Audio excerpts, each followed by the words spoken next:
Hello, ladies and gentlemen, and welcome back. We are looking now at question number 7 on our 2016 Euclid paper. We've got the last light bulb question of the paper to go, and it is all written from there on out. And we will also have a written part B here as well. Okay, so for our last light bulb, Amrita and Zhang cross a lake in a straight line with the help of a one-seat kayak. If it's one seat, oh well. Each can paddle the kayak at 7 kilometers an hour and swim at 2 kilometers. One of them's going to swim, one of them's going to kayak. And they'll probably switch or something. They start from the same point at the same time, with Amrita paddling and Zhang swimming. So A first, then Z. A paddling, Z swimming. So Amrita's in the kayak. After a while, Amrita stops the kayak and immediately starts swimming, so no delay there. Upon reaching the kayak, so imagine the bank, so Zhang swims a little slower, so Amrita in the same amount of time gets the kayak somewhere, ditches it, starts swimming, and then Zhang takes a little while to catch up to the kayak. So upon reaching the kayak, which has not moved, so it's not like there's a current here or anything, Zhang gets in and then starts paddling. They arrive on the far side of the lake at the same time, 90 minutes after they began. Interesting. So it takes 90 minutes, arrive at the same time. Determine the amount of time during these 90 minutes the kayak was not being paddled. Okay. So how are we going to do that? Well, if we can figure out how long it takes Amrita to get to the kayak to where it is, maybe call that like time t or something, and then we figure out how much greater distance there is to go, we'll know how long it takes Zhang to paddle it once he gets in the kayak, and we can subtract that from 90 minutes and then subtract t from that. So that seems like a plan.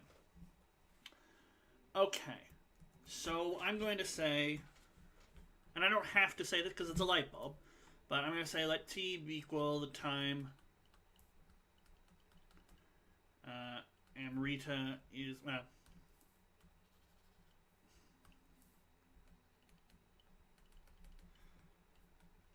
is paddling.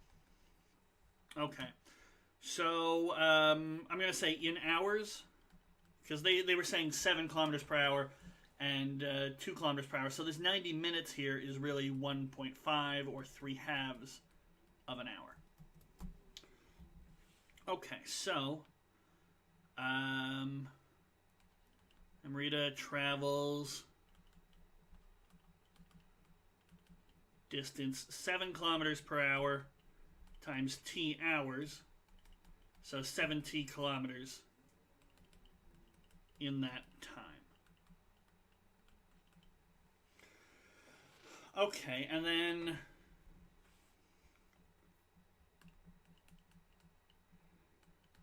she swims the remaining, so 3/2 of an hour minus t hours to the other side. So in total, she travels 70 kilometers in the kayak, plus 2 kilometers per hour, 3/2 minus t kilometers across. So now I know, in terms of t, we can simplify this. 7t, the 2 and the 3 kilometers, and minus 2t. So 5t plus 3 kilometers. We know how wide this river is. I don't know if I'm necessarily going to need this, but so the river is 5t plus 3 km across. Okay. What else can we say here? So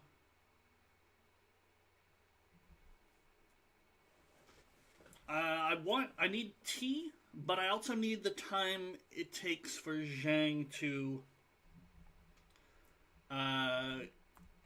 get across. So Zhang is in the kayak.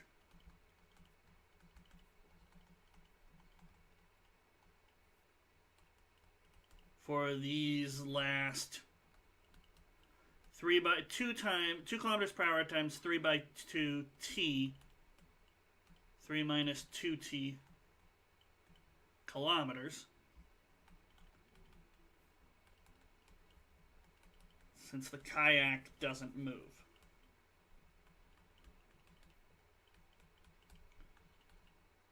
So Z is in kayak for 3 minus 2t kilometers, but they both kayak at 7 kilometers per hour. So 3/7 minus 2/7 t hours. Okay, so the time, I don't know why I'm forgetting letters at the end of things. The time the kayak is left unattended,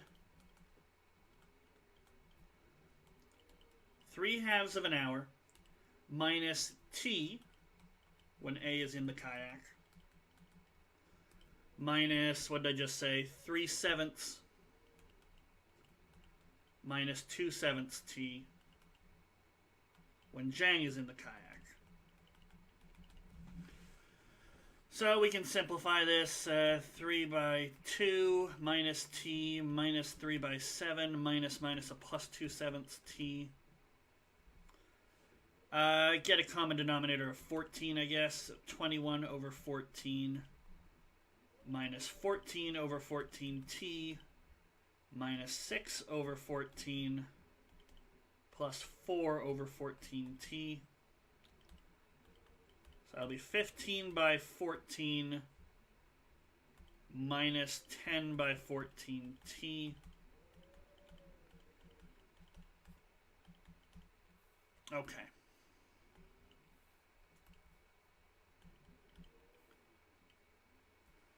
So 15 minus 10t by 14 hours. Okay, so all I need to do is figure out what time t is, I guess. Right? Okay, so we know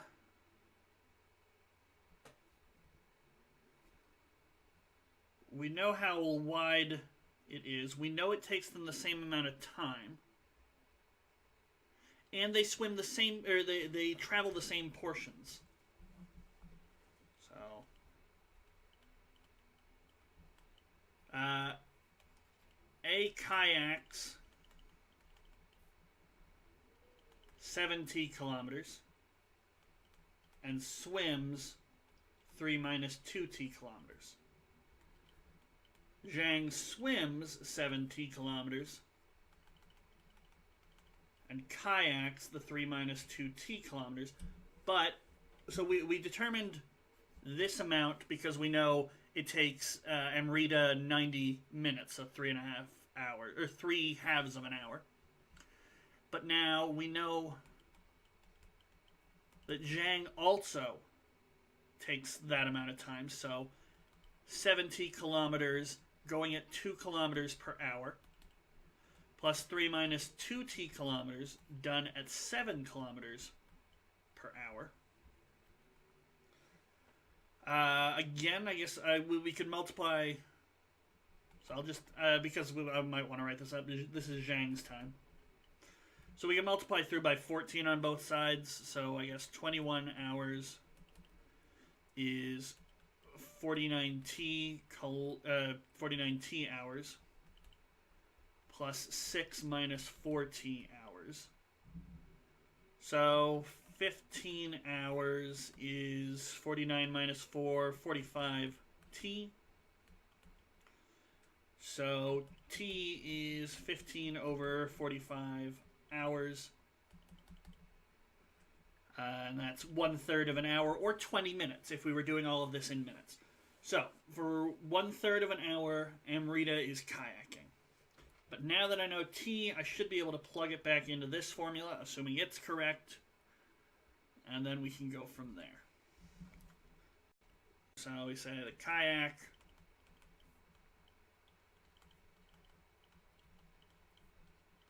unattended for 15 minus 10 times 1/3 over 14. So let's say that's 45 minus 10 over 42. So 32 out of 42 hours. And we can divide top and bottom by 2 at least. Oh wait, sorry, this is 35. So we can multiply top and bottom, or divide out 7 on top and bottom, so that'll be 5/6 of an hour. And that's, so we could leave it as 5/6 of an hour, or I guess because they gave us the 90 minutes, we could say this is 50 minutes. I think either one would be acceptable. It's a light bulb, so just put either one in the answer. Or if you're worried, put both. Put 5/6 of an hour equals 50 minutes. That's fine too. But 50 minutes, the kayak is unattended. So 20 minutes till it's left, and then the last 20 minutes, Zhang is in it. So there's kind of a symmetry there. That's cool. That's pretty cool. All right, we have a B part here. Determine all pairs x, y of real numbers that satisfy the system of equations that are already factored a little bit. X 1/2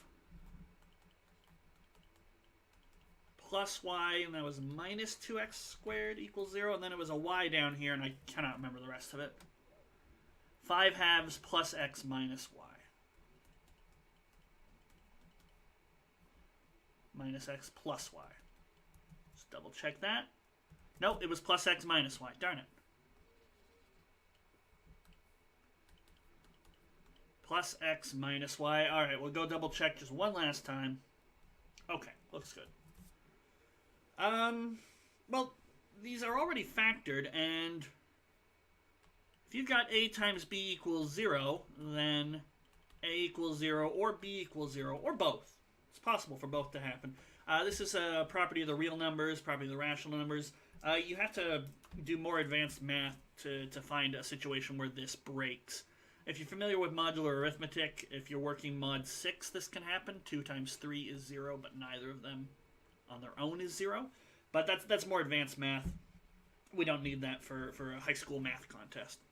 So we've got sort of a few possibilities, four different cases here. So this statement here means either x is 0 or 1/2 plus y minus 2x squared is equal to 0, or both. And then over here, we could have y is 0 or 5/2 plus x minus y is 0. Or again, both. It could be that both happen. So we're just going to pair these up and solve them. For the most part, I don't see any reason why that won't work. So I'll have case 1, x equals 0, y equals 0. There's nothing to do there. If x is 0 and y is 0, then congratulations, you've figured out a solution. 0, 0. Let's try x is 0 and then this other expression over here. 5/2 plus x minus y equals 0. Well, if x is 0, then 5/2 minus y is 0, because the x just goes away. So 5/2 is equal to y, and that's pretty cut and dry. 0, 5/2, that's another solution. Let's keep y equal to 0 and have the 1/2 plus y minus 2x squared, I think, equal to 0. Yeah, minus 2x, yeah. Well, if that's the case, then ignore the y, and we just get an equation in x to solve. So we can say divide by 2, and then bring the x squared over to the other side. So x is either 1/2 or minus 1/2. So this gives us two solutions.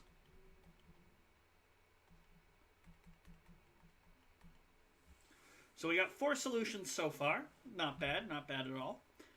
And then the last one, those 2 longer things. So 5/2 plus x minus y equals 0, and 1/2 plus y minus 2x squared equal to 0. And I've lined these up because if I add these 2 expressions, 5/2 plus 1/2 is 6/2. That's 3. The y's will cancel out. Minus y and y here. You'll get plus x minus 2x squared, and 0 on that side are equal to 0. Now this is a quadratic. Can we factor it? Maybe we can.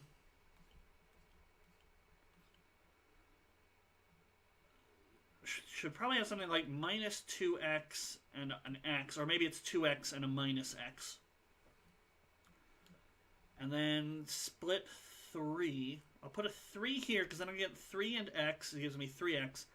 And then minus 2x times 1. So 3x minus 2x would just give me the 1x. So there we go.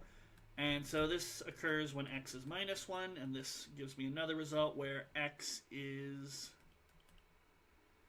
3/2. Yes, 3/2. So then we get 2 more solutions. Oh no, we have to solve for y. So if that's the case, then plug this back in. 5/2 plus 3/2 minus y equals 0. You'll get 3/2 plus 5/2 is 8/2, which is 4. Or if x is minus 1, you get 5/2 minus 1 minus y equals 0. Minus 1 is minus 2/2. 5 minus 2, 3/2 minus y is 0. Y is going to be 3/2. And so we get our other solutions. 3/2, 4, minus 1, 3/2. And that should be it. We've done all 4 cases. We've exhausted things quite nicely and neatly. So that's 1, 2, and if you're going to leave your answers and you're not going to collect them at the end, do be nice enough to go back and highlight your answers so it's very easy for someone to mark. You don't want, just because you're messy writing and you're disorganized, that somebody misses one of your valid answers. So if you wanted to, I would collect them all at the end. So 0, 0, 0, 5/2, 1/2, 0, minus 1/2, 0, and then 3/2, 4, and then minus 1, 3/2. And that should be all our solutions, so there we go. Summarized nice and neat at the end. And that's all we needed to do for question number 7. So up next is going to be question number 8, which appears to have at least a little geometry in it. If you want to, feel free to try questions 8, 9, and 10. These are the last ones. These are the hard part of the Euclid. So give them a try before watching the next video, and I'll meet you there.